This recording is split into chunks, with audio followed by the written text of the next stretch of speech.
की चतुराई का पाठ है ये किताब कक्षा 2 की है। इसमें पाठ जो है हमारा वो है किसान और हलवाई का हम से उससे लिया गया है।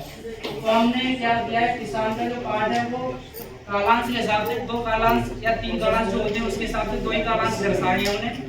तो पहले कालांश में हमने दिखाया है पाठ पर समृद्ध चर्चा करनी है बच्चों के बारे में।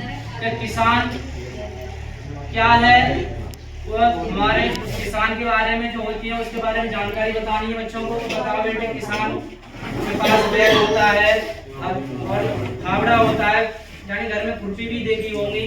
तो ये सारी वस्तुओं को गिनवाएंगे बच्चों को, तो वो समझ जाएंगे ये किसान की वस्तुएं या उसके प्रयोग में या उसके द्वारा जो कार्य किया जाता है वो सारी वस्तुएं हैं ये।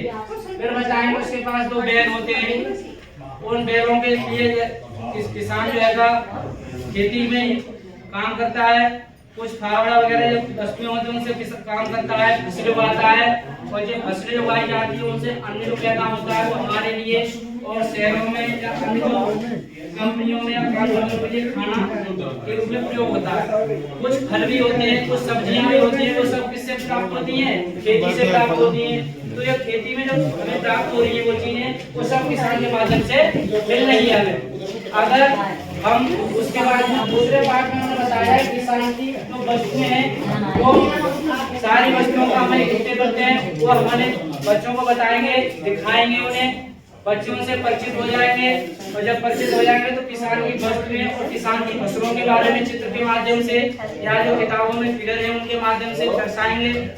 कुछ भौतिक रूप में वस्तुएं दिखा सकते हैं, तो ये सारी चीजों से बच्चे परिचित हो जाएंगे, किसान के बारे में समझ जाएंगे।